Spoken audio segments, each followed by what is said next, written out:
Hi, and welcome to Pain-Free Video. Simple exercises for real results. We're the staff of the Egoscue Clinic in Austin, Texas. And today we're going to demonstrate how to properly do the Egoscue exercises in the book 4-Hour Body by Tim Ferriss. This is a terrific book that shows how to very effectively and quickly do everything from losing weight to building muscle, from healing old injuries to preventing new ones. There's a section in the book on Egoscue, and in it, Tim writes about several of our exercises. We thought it would be helpful to demonstrate how to do them correctly. The first exercise in the book is called static back. Teresa is laying on her back with her legs up on a block. At home, you can use an ottoman or a chair. The important thing is you want the knees held at 90 degrees. So you'll notice that her shins are parallel to the floor, knees are bent at a right angle, and that's going to allow her hips to settle into a nice neutral position, and her low back will then settle into a neutral position and allow the upper back to open up. If you've got back pain or shoulder pain, this is a great neutral exercise for helping put your spine into a much more relaxed position. So get into this position and then stay there for 5 minutes. Notice where your low back is. Feel if it feels like it's arched up off the floor, or does it feel like it's settled. You want to stay here until you feel like your low back is really settled into the floor and relaxed. Also notice, does it feel like the right and left sides of your body are even into the floor? If you feel like one side's heavier into the floor than the other, that's also indicating some postural imbalance as well. Go ahead and relax here for 5 minutes, gently breathing from your abdominal cavity. The next exercise is called static extension position on elbows. The way we teach how to get into this is start on your hands and knees with your hips right over your knees, your shoulders directly over your wrists. Then walk your hands about a hand length forward, about 6 inches. Then go ahead and put your elbows down where your hands were and your forearms flat on the ground.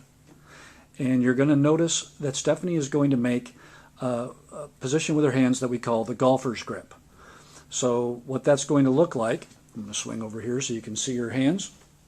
She's going to curl the ends of the knuckles in, pull the thumbs back. Now, in that position, what she's then going to do is she's going to drop her shoulder blades together, then she's going to pull her hips back a little bit. So now she's got her hips a few inches in front of her knees, her shoulders a few inches behind her elbows.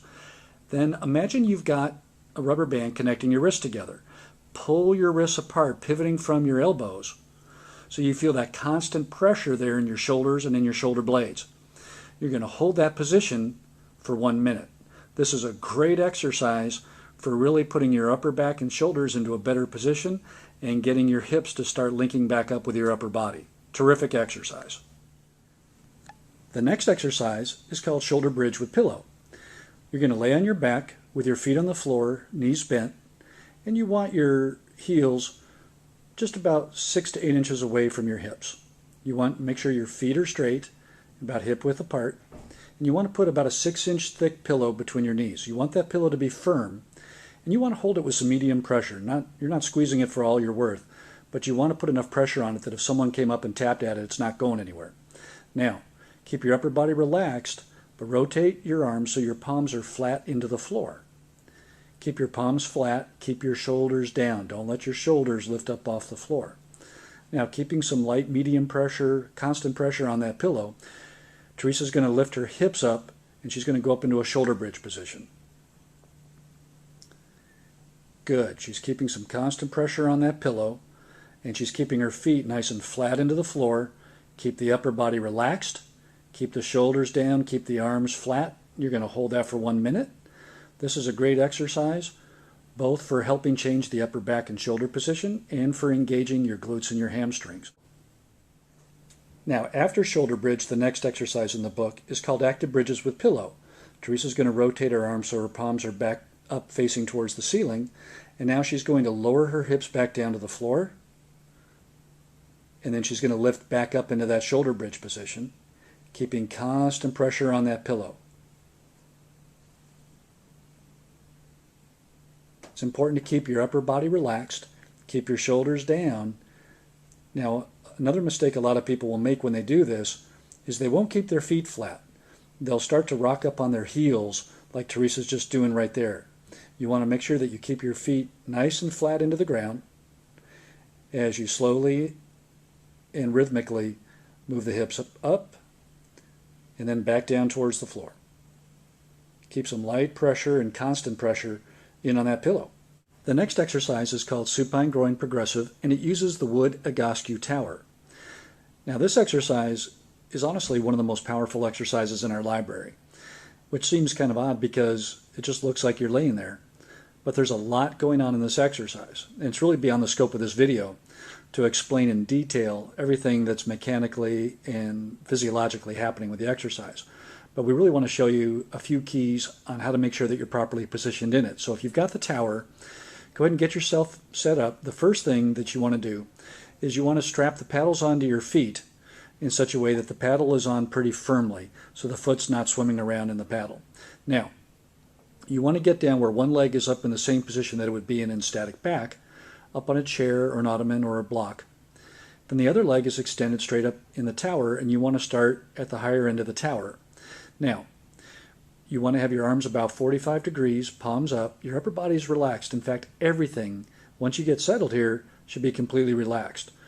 Now, I'm going to go stand behind Stephanie, and one of the things you're going to notice, there's two main mistakes that our clients make when they do this exercise. One is they won't have the tower straight out from the hip, so the leg will actually be V'ing out away from the other leg. Here we've got it nice and straight.